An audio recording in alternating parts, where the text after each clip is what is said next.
The views and opinions of the hosts and guests are their own and do not necessarily reflect the position of the management and staff of Guardian Network.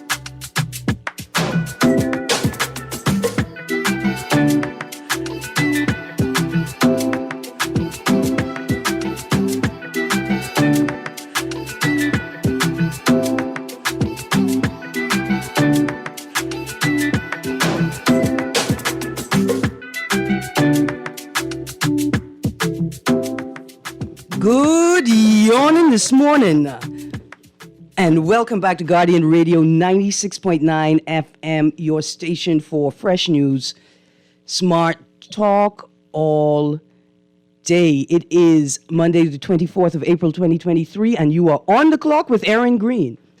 On the clock, we engage organizations, institutions, social and cultural leaders, and ordinary people to better understand the impact of public policy, private sector development, and emerging social and consumer trends.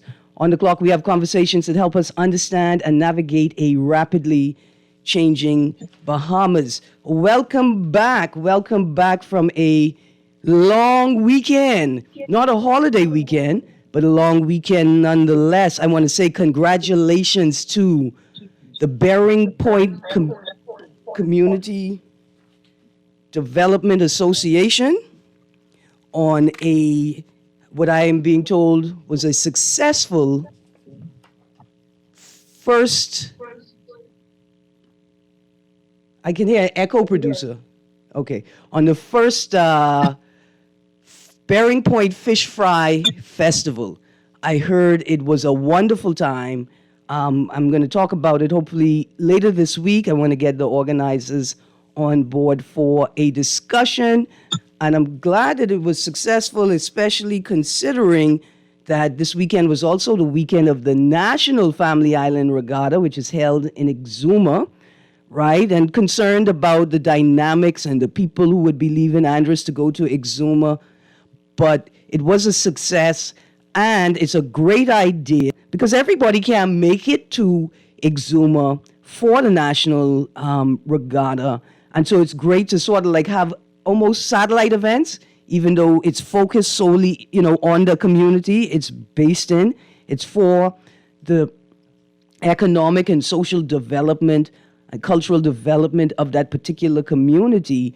We can connect in the spirit of celebration because we all doing something similar in our communities at the same time. Producer, are the guests in the Zoom room yet? Oh, this is awesome. We have got a full show today. Mr. Nuri has graciously allowed me to join him for the second hour. And so if you don't get into the conversation in the first hour, there's going to be a lot more conversation in the second hour. Good morning, Mr. Nuri. Good morning this morning.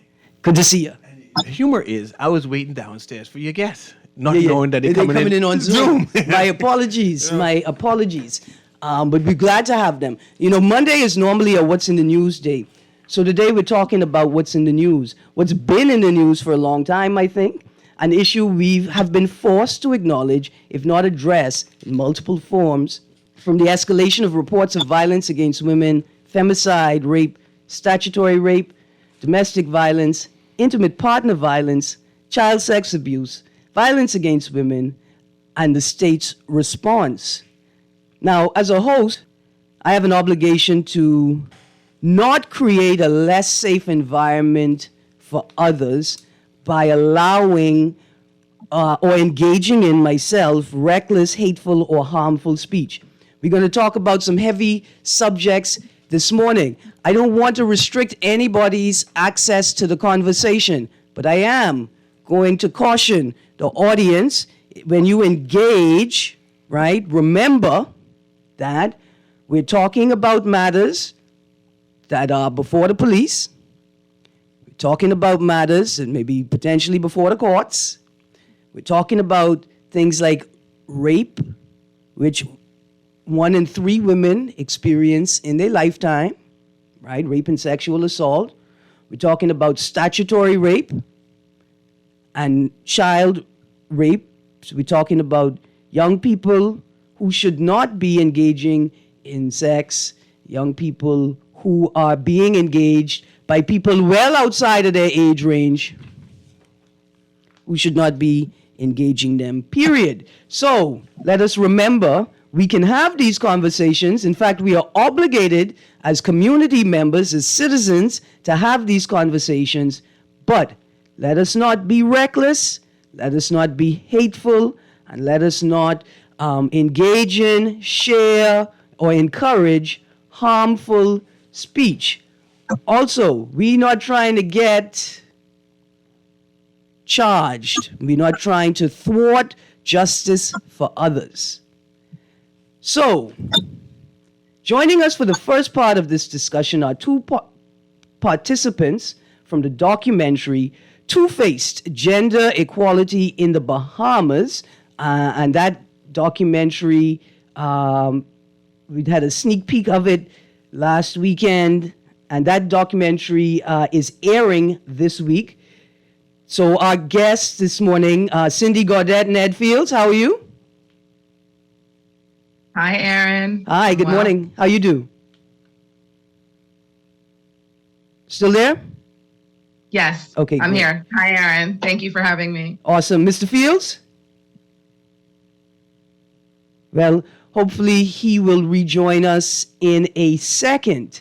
And so our guests are going to join us for this conversation. Now, the conversation our guests are going to join us for, we're going to talk about the documentary a bit. But I want to throw a statement on the table to my audience. The statement may be very thought-evoking, emotion-evoking. It may be incendiary to some. I don't think it's not. I'm going to throw this on the table. I'm going to get into the conversation about the documentary, and then I'm going to ask my guests. We're going to jump back into this statement. And the statement is this. Last week, before the weekend, on a what they call a Man in the Streets segment of a local newscast, a senior female pastor was asked about her opinion on criminalization of marital rape. And she said from her biblical perspective, she didn't understand why a man should have to rape his wife. And so the statement that I put on the table, Mr. Nuri, is a man should not have to rape his wife versus a man should not rape his wife. And I'm realizing that the words are different. And I assume that they have different interpretation of such. But I would need you to explain what is it that you were intending to say. Well, rape is rape, eh? Well, I want us to get into that conversation in a minute. Uh-huh. Before, I wanted to put the statement on the table so the audience members could hear it. Say it again so I can understand again. A man should not have to rape his wife versus a man should not rape his wife. Okay, I'll analyze that and think about it. Right, so we can put that on the table. Audience members, I want us to have a conversation, but I want to give it some time. I want you to think about that. What does it evoke within you? What does it make you think? What does it compel you to say? Remembering that we're on the radio, you could get sued on the radio. Me and you don't need to get sued. We're going to remember all of that. Now, I want to get back into the conversation. Good morning again, Cindy, Miss Gaudette. Our producer is Mr. Fields there. Mr. Fields, are you there? Okay, no problem. He's not here yet, but we're going to get into the documentary. Two-Faced Gender Equality in the Bahamas. The documentary spotlights the oftentimes taboo topic of gender inequality in the Bahamas. It is produced by Erica Mariah James, PhD, Marion Bethel Sayers, Patrice Thompson, Alicia Wallace, and Gina Rogers Seeley. Ms. Gaudette is a participant in the documentary. And so let's talk about the documentary a bit, and then let us get into the broader subject matter. So please introduce yourself, Ms. Gaudette. Hi, Erin. Again, thank you for having me. My name is Cindy Gaudette. I am a certified child sexual abuse prevention advocate, as well as a rape crisis advocate. Awesome. And what role do you play in the documentary? I am one of the interviewees. I was very blessed and honored to have gotten a call from Gina Rogers-Seeley to be interviewed for the documentary, and I jumped at the chance. Awesome. So tell us a bit let's go about the documentary, and then we'll get into the details. When and where can we see it in a moment? What will we learn and experience watching this documentary? Well, what the Bahamian and non-Bahamian population and residents who see the documentary will learn, first and foremost, are of the very real issues in this country that women have been battling with for far too long. Okay. We will learn, and our eyes will be opened to the truths, the very ugly truths that happen in this country every single day.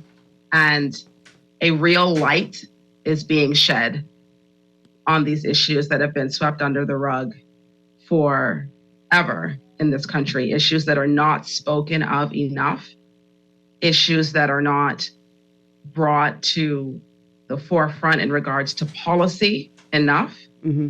And what you will experience,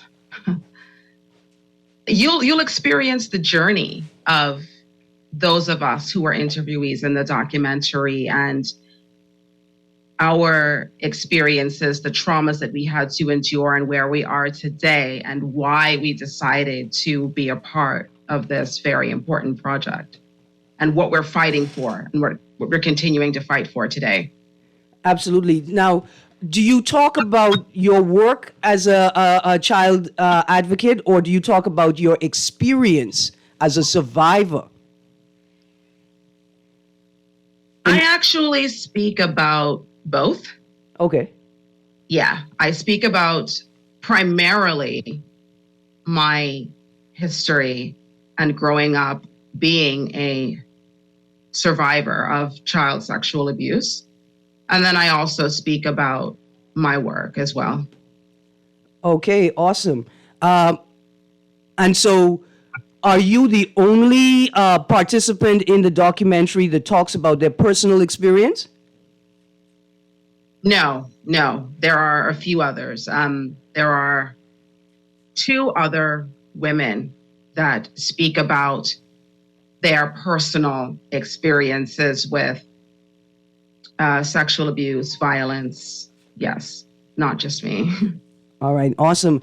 Now, I know I'm a participant in the documentary, but I am not sure. I didn't see the premiere, so I don't know who the other voices are in the documentary. Can you share with us who are some of the other people speaking?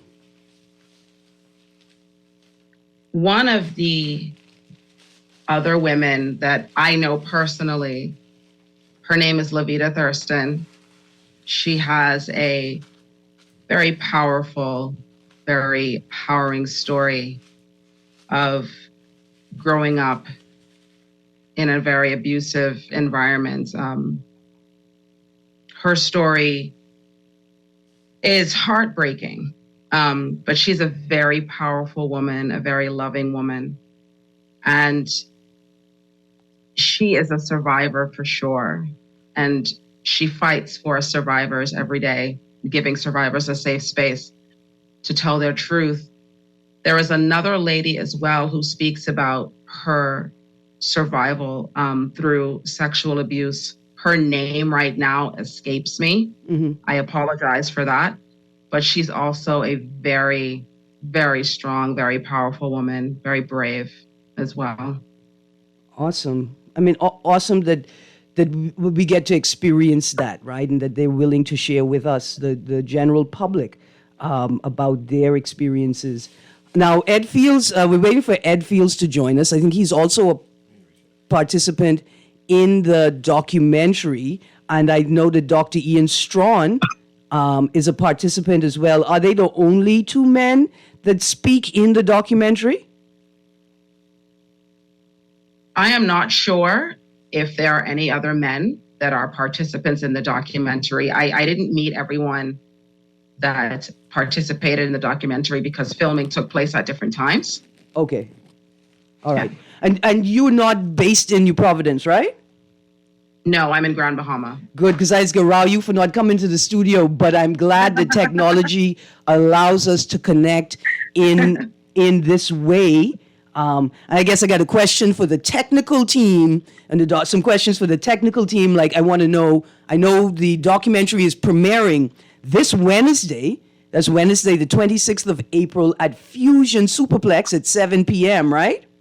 Yes. And so a couple of questions I'm going to throw out there, and hopefully I'll have answers for by Wednesday for people on the Family Island. You know, how can they connect to the discussion? And then if I'm unable to make the premiere, even though I'm in New Providence, when can I see it again, right? Will it be aired for a couple of weeks at Fusion in the local theaters? When will distribution begin? Things like that. But it seems like a powerful project. I was unable to make it to the sneak preview at the Island House Film Festival last weekend, not this weekend. But I heard it was a great turnout. Now, who should watch the documentary? I imagine there's some heavy material in it, right? People recounting experiences of sexual abuse, and maybe some commentary that all ears, like all ages, are not prepared for yet.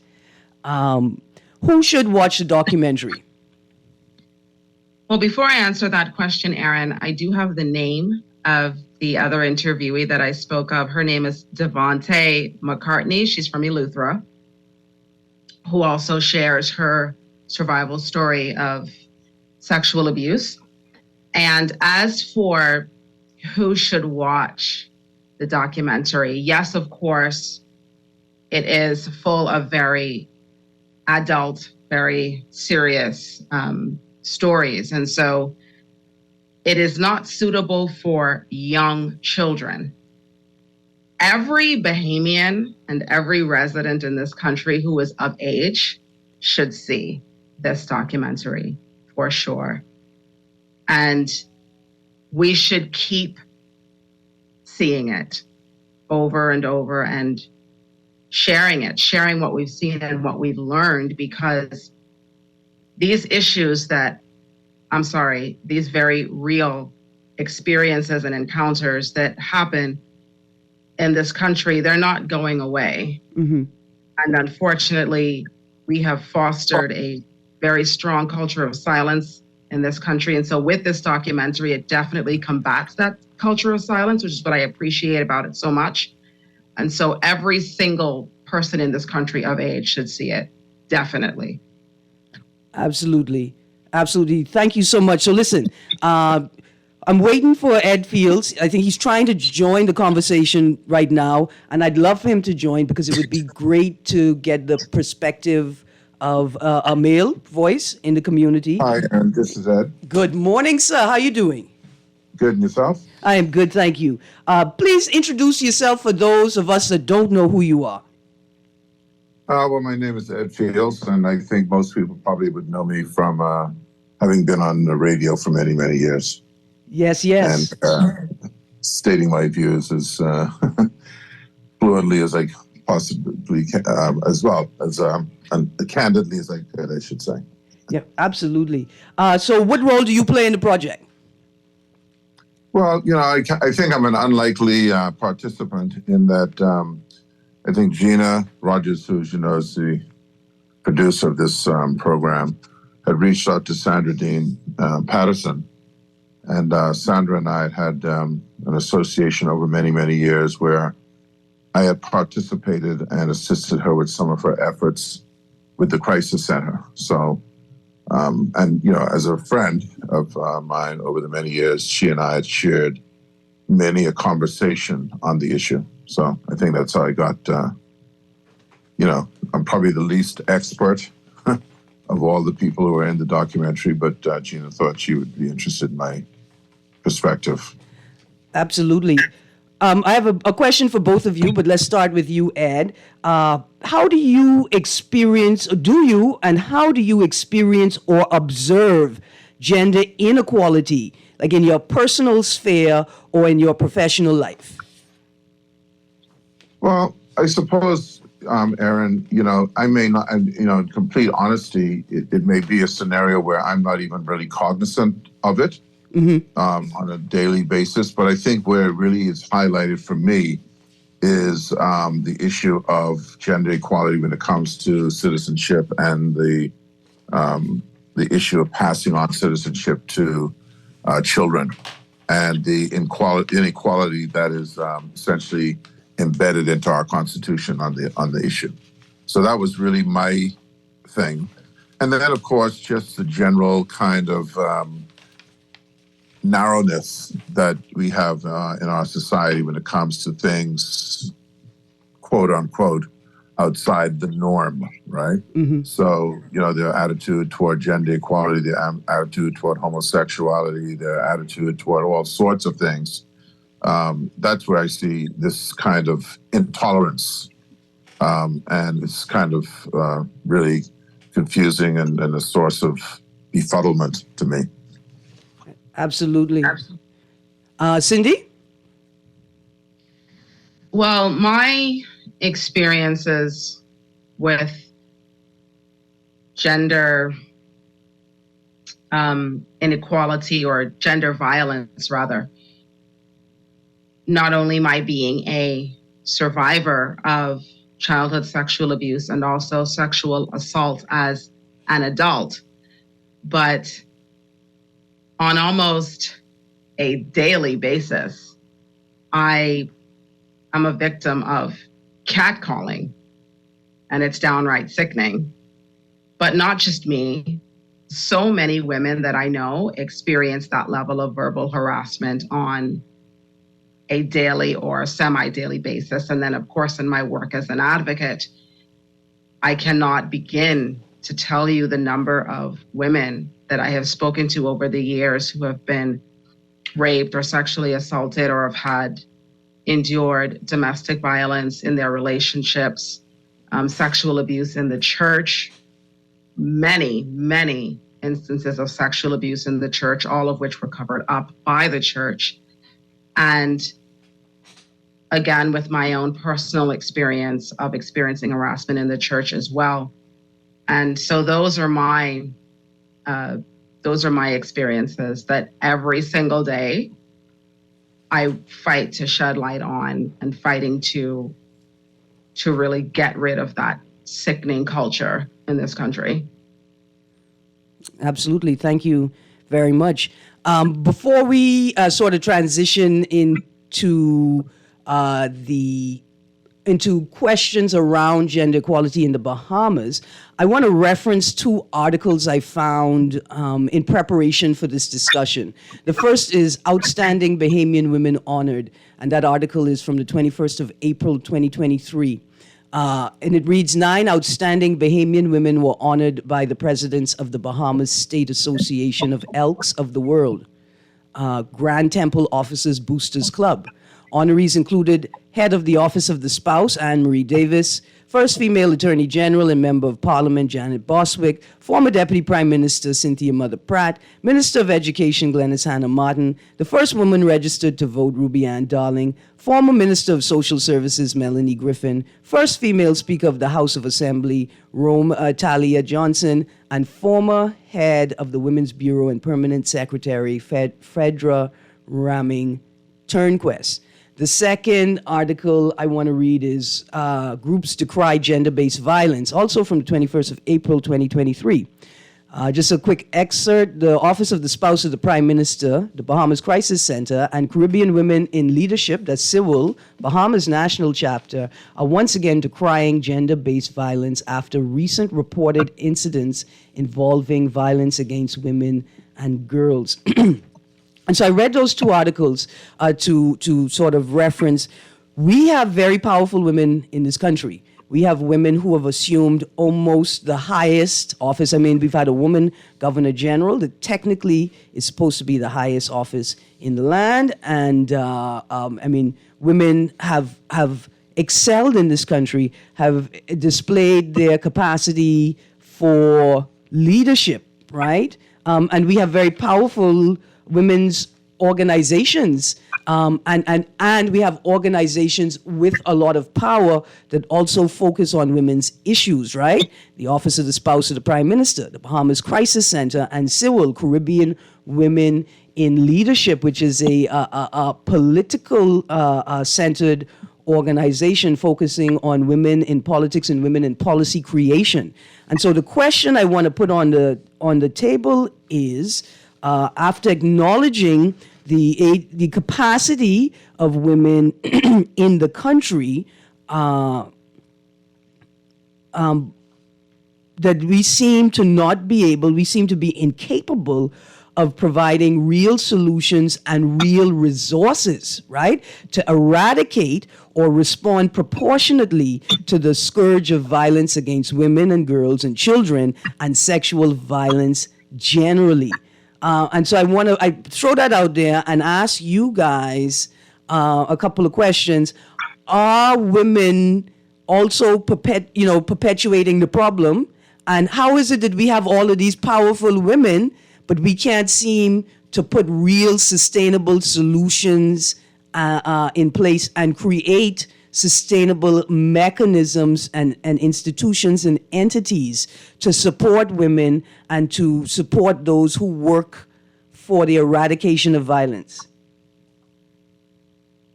That is an excellent question, Erin. I know your question is in two parts. So, do some women, perpetuate inequality in this country? Mm-hmm. Absolutely. And this is not going to be an answer that's going to be very easy to swallow, but it is true nonetheless. Some of the most fervent misogynists in this country are women. I mean, we have voted against our own interests twice in this country. And so, yes, unfortunately, you do have some women who make it very difficult for the plight of women to be properly heard and properly understood and appreciated in this country. And unfortunately, I mean, that does have its root in hyper-religion in this country and how rife the country is with misogyny and looking at women as if we are literally here on earth for the advancement and the amusement of men. And we are not seen as human beings in many cases. We are often just seen as objects. And as for the second part of your question, I'll let Ed answer that. I don't want to monopolize the entire conversation. No problem. Go on. I think, Erin, sometimes if we really start to analyze these things, sometimes we need to really focus on what should really be the question. Mm-hmm. And often what you find is when you are trying to resolve issues, that if you don't know the root, if you can't get to the root, then your capacity to resolve it is going to be diminished. Okay. Mm-hmm. Now, I have that there are two elements to this thing: one secular, and one more on the quote unquote theological side of things, or clerical clergy. I don't know what you call it, religious side of things. Um, and the first one, the secular side, is the Constitution of the Bahamas. Okay, so the Constitution of the Bahamas is drafted in such a way that it's almost foolproof, that you cannot change these things without going to referendum. What we've discovered in our research is that not once in the history of mankind has the bestowing of rights on minorities or marginalized groups ever been awarded by the majority. Comes to giving the minority or marginalized groups rights, it has always been done so by a legislative or judicial process. Our Constitution does not allow for that. And in fact, both times we've had referendums, the houses of Parliament have voted for those rights to be bestowed twice. It wasn't until it went to the population that it got out of whack, okay? And I don't know how we solved that, because it's literally a constitutional quagmire. The other thing is the religious side of things, and this is where the emotions really kick in, okay? I was, just as a little short story, I was heading to visit to a friend of mine, to meet a friend of mine who is a bishop. As I was driving there, I thought to myself, why is it that I can't grasp the edicts of religion? Am I a sinner? And all these questions. And I just started reflecting. It was just random. And then I started thinking about the 10 Commandments. And then as I was thinking about the 10 Commandments, I thought about the crimes that the 10 Commandments reflect. And there's murder, there's stealing, there's lying, there's coveting, there's killing. All of these things are in there. But the one heinous crime that is not covered in the 10 Commandments is rape. Okay? There's no mention of rape in the 10 Commandments. So stealing, killing, lying, which is a lesser crime, coveting, just being jealous, all of these things are mentioned, but not rape. And so I thought, okay, you know what? Let me see how rape is represented in the Bible. And, thank goodness for Google, because rape is represented in the Bible in 3 ways. 1, if you're a married woman and you're raped, you and the rapist, the woman and the rapist, has to be executed, unless the woman was raped in the countryside, where they give her the benefit of the doubt that she called out for help, but no one heard her. The second grouping is the rape of a virgin. If a virgin is raped, okay, then the rapist must pay the father of the victim 50 shekels and must marry the victim and must never divorce her. And the third is that women who are not virgins or who are prostitutes can never be raped. So those 3 incidences show 3 things. 1, that this is not about sexual assault. This is about property. Okay? If you rape a married woman, you've diminished the value, or you've stolen the property of the husband.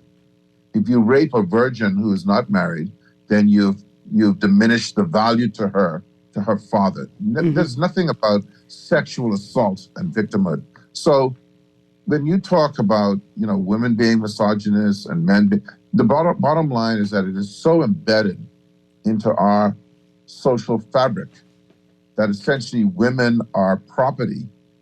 And we hear the noise, when you have these debates, and that they essentially belong to their husband or to their partner or whatever. Then that's really what you're fighting. Absolutely. And that is what I think that's I think Ms. Cadet brought it up when she talked about the religious role in this, right? It's not just the edicts and the preaching. It's embedded in the very foundation of it. Absolutely. Ed, I love you. I think I'm so glad that you brought it up and you broke it down that way, because you are 1000% spot on. And that really is the root of misogyny in this country and everything that stems out from that. You are absolutely correct. Thank you. And thank you, Ed. Thank you for sort of breaking that down. What I want to speak to is the idea that the issues that we're trying to engage, right, and the location that they hold within people's sort of psyche, within their core, their attitudes about this issue are connected to their religious beliefs. And when we're talking about those things that people cling to through faith, right, through religion, then we have to be very, I would say, strategic. We got to be very careful. We have to practice empathy, right? We have to engage respectfully. And if I could say it sort of like gently, we have to engage people understanding, despite the issue that we're engaging on, the space that issue holds in them, right? And I really love the point you made, that you got to understand the question that you're asking. What's the root of the issue? And I think that is the root of the issue. And understanding that, then we know that we have to engage people who we are trying to convince, people who we are trying to convince to change their minds, people who we're trying to show a new perspective to. We have to engage them respectfully and with empathy, because beating people up about religion is not going to be useful or practical, I think, no matter how important the message is or the lesson is that we're trying to engage. Ed, that was so insightful. I want to thank you very much. And Cindy, I want to thank you as well. Now, listen, I think it's time for us to go to a break. Producer, let's go to this call before we go to the break. And then when we get back from the break, we're going to get back to that question I threw out on the table. Good morning, caller. You're on the clock. Miss Greene, I hope you're doing well. I'm good, thank you. How are you? Yeah, I'm doing okay, but I thought I heard someone make a comment. I don't know whether it's the lady who was one of your guests, and I heard a gentleman, well, he was saying some other things. But she was talking about the referendum and how she came to the conclusion that the women voted against themselves. Mm-hmm. Does she understand that men were involved in that referendum? Yes, but I'm sure she was speaking to a particular perspective. But how could you say that the women voted against themselves? Where is the evidence to show that? Oh, dear sir, listen, I could be honest with you. There's evidence, and you talking to someone who has it. In fact, I would encourage you to go out to watch the premiere of the documentary so you could hear my contributions about the referendum as well. You would be surprised what you were told and not told about the referendum. That's a whole heavy subject, though. But I don't think that she was casting an aspersion on men. I think she was speaking specifically to women and what they decided to do in the referendum. I don't think she was disregarding men or their role in the whole process. But how could you separate the women from the men when the referendum was all those eligible voters entitled to vote in the referendum? How could you do that? Well, listen, Can I answer that question, Erin? Sure, Ed. Yeah. Well, it's just a simple numbers game. If you have 10 children and 10 adults, and there's a referendum on something that impacts children, well, you can assume that a percentage of the adults will vote in favor of those particular that particular issue. However, if the children themselves, the majority of children themselves, don't vote for it, then they're voting against their interest. Then you can assume that the children had an impact. So if you have any sort of percent, when you look at the fact that women, I think numerically occupy a greater percentage of the electorate than men, then that meant that if a greater percentage of women vote in favor of something, combined with the percentage of men that will vote for that thing, you would see that the bill would pass. I mean, it's just a simple numbers thing. So I think what Ms. Cadet was referring to was not that men did not necessarily vote yay or nay. but that women, as a bloc, you would have thought that they would have had more of a wider range. Like, for instance, when you look in the United States, Barack Obama, for instance, got 80% of the black vote. Okay, therefore, that propelled him to combine with the other pluralities to win the election. If they had not voted for him, of only 20% of black persons had voted for Obama, he would not have won. Absolutely. And to the Thank call, you, Ed. That's exactly what I was saying. yeah. Thank you. And to the caller, let me share something that I learned along the way. When you hear somebody say, and I want to be pellucidly clear, I'm going to suggest to you that nothing is going to be clear. That is going to be the least clear of any day that you've ever seen on the horizon. Okay? But I want to thank you for the engagement. Lots of interesting points raised there, because I was going to say, I don't think that Ms. Gaudette was suggesting that men's voices didn't matter.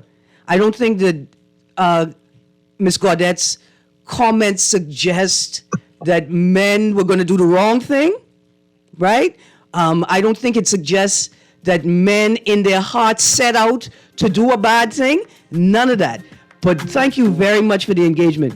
Let me tell you what we could spend 2 months talking about, Mr. Nuri. The gender equality referendum and the need to be pellucidly clear in everything that we do. Absolutely. Yeah. Cindy and Mr. Fields, if you guys can stay tuned to the other side of the break, I want to get back to that question that I threw on the table. Maybe you can join us. We're going to reference some articles and statements in the local media from politicians and religious and social leaders to examine the statement, a man should not have to rape his wife versus a man should not rape his wife. You're on the clock with Erin Greene. Cecil Nuri is sitting in with me on this discussion. We will be right back. When faced with an illness like cancer, we band together, and we at Cleveland Clinic in Florida have your back. From advanced cancer treatments to extra safety measures at all of our locations, we're with you on this journey for every infusion and follow-up, for every step of the way, for every care in the world. Cleveland Clinic in Florida. Get the care you need when and where you need it. To learn more or connect with a local representative, visit clevelandclinic.org/Caribbean. Oh yeah!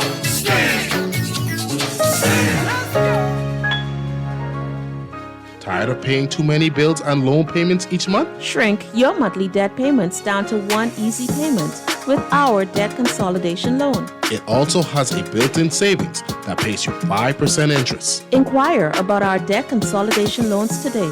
Call 356-7764.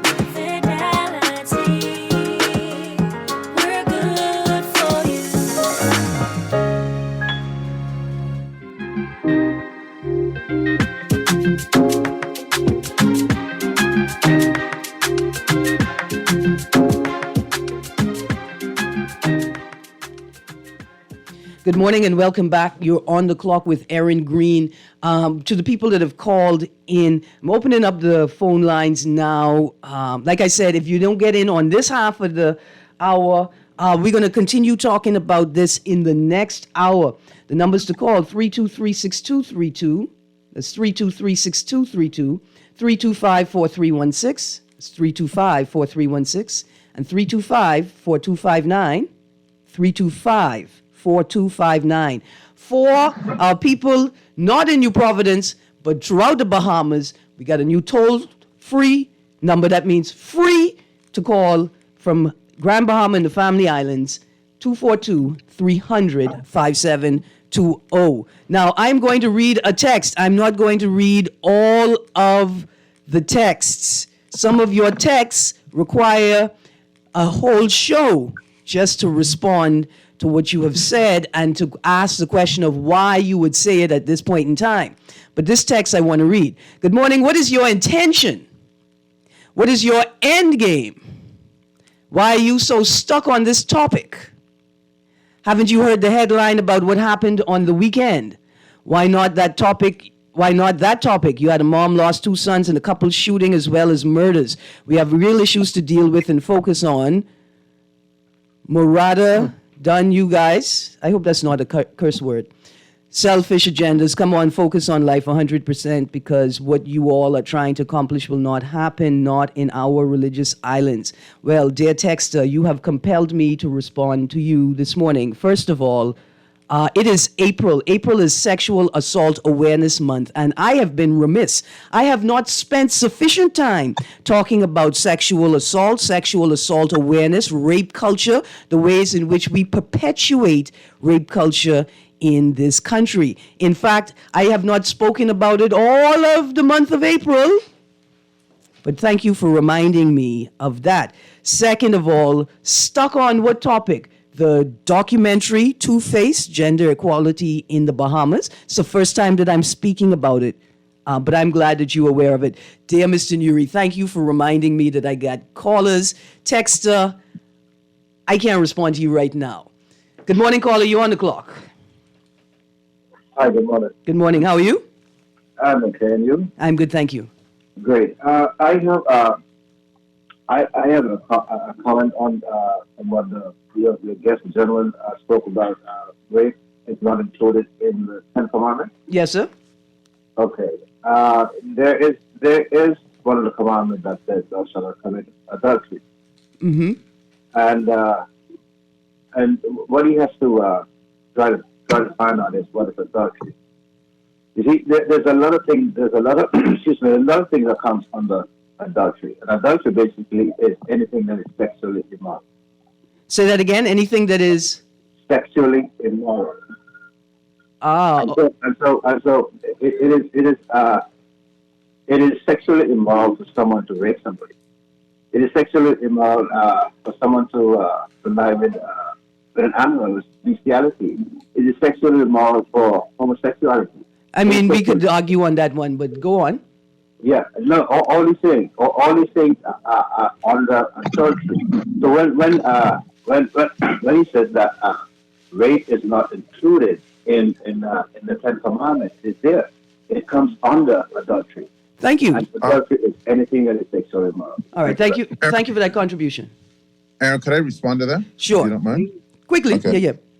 Listen, very quickly. We one of the things about, and you said it, you talked about dealing with the religious side of this in a respectful manner, and that's very important.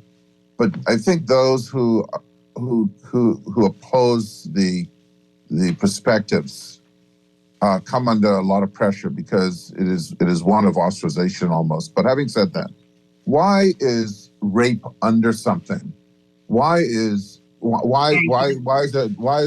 it included in a ambiguous way under something? Murder is not under something. Stealing is not under something. Honor thy mother and thy father is not under something. Adultery, which we know to be basically, adultery, is not under something. Love thy neighbor, love God before me. All of these are not under something. They're very specific things. And explicitly dealt with. Right. Yeah. So what I would say is, fine, we can have that interpretation. Everyone is, entitled to that. But everything in the commandments, to me, seem to be very specific. And explicit, yeah. Thank you. Thank you for that. So that's my response. Absolutely. Let's go to this caller. I'm going to be honest with you. I thought that the perspective that he was going to put on the table was this, that it is adultery because the woman either belongs to God, or belongs to her father, or belongs to her husband, right? And so that you are stealing. So I thought either he was going to say that it's covered under stealing, or that's what the sense of adultery we get is. But thank you, caller, for making the contribution. It's a shame that we didn't get to debate a little bit more. I got another caller. Good morning, caller. Good morning, guys. How are you this morning? Good, thank you. How are you? Fine, thanks. Isn't there laws on the book for rape already? Yeah, we're talking about. All right, let me just make the point. Okay, but I just say, because we're talking about sort of marital rape as well. Yeah, no, I can get to that point. Yeah. So why can't the laws on the book be amended to include marital rape right? Instead of bringing new laws pertaining to marital rape. They don't want to bring a new law. In fact, the recommendation is to amend the existing law and to remove the 5 words "who is not your spouse." And Okay, if so you let me ask you a remove question. those words, then we do what I think you're suggesting. So how could you determine marital rape between two persons? Pardon? Other than the same incident of rape in general? I mean, How would it be determined? what do you mean? Somebody All right, says, "Hey, I telling you." Somebody says, "I was raped," and then the other person says, "Well, I didn't rape them," or "We were doing something, but I didn't think it was rape." So let me ask you a question. Would it be penalties for persons who report marital rape and in the incident that found out that is not true? I mean, there are penalties in the law now for people who I think is. Hold on, pause. Let me use my words, caller. Under marriage also. Caller, let me use my words. Right? There are penalties in law for people who, right, like malicious prosecution, is when you knowing, right, that you probably don't have enough evidence, or you know that something is wrong here, you still go forward and say, "I go into the police, I can get this by lockup. I don't care." Right? So there are penalties already existing in law.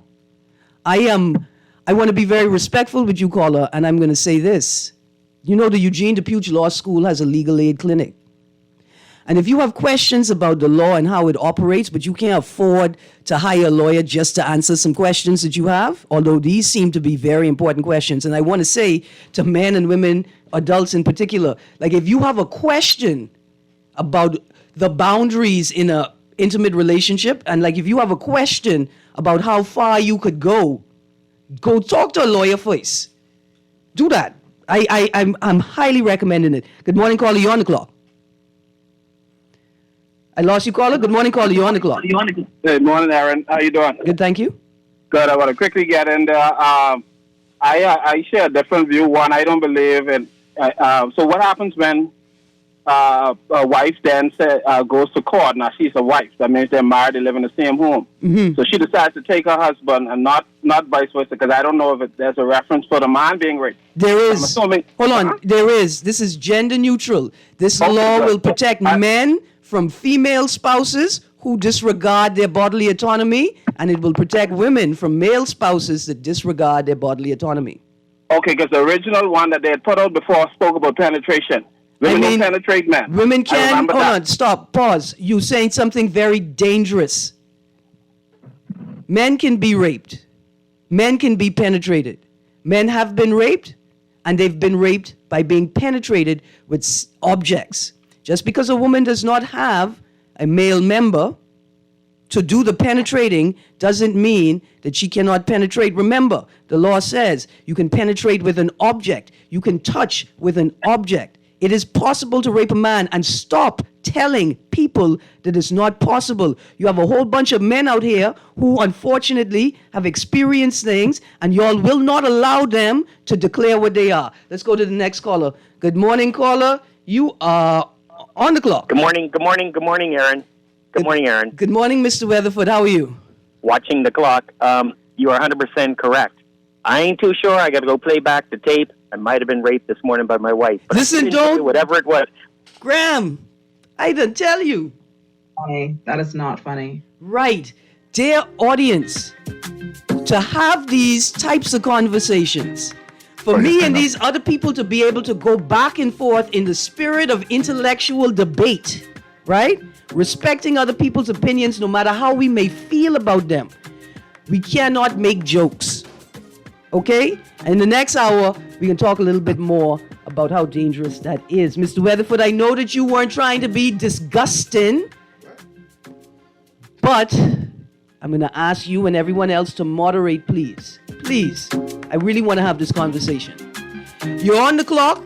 When we get back in the next side of the hour, although Mr. Nuri has allowed me to take this topic into his hour, he is the host, and I ask him his grace and mercy.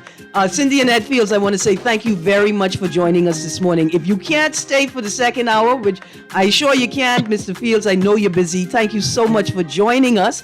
I just know when you raise people's tempers and you engage such a thought-provoking conversation and evoking conversation, you want to give people space to express themselves.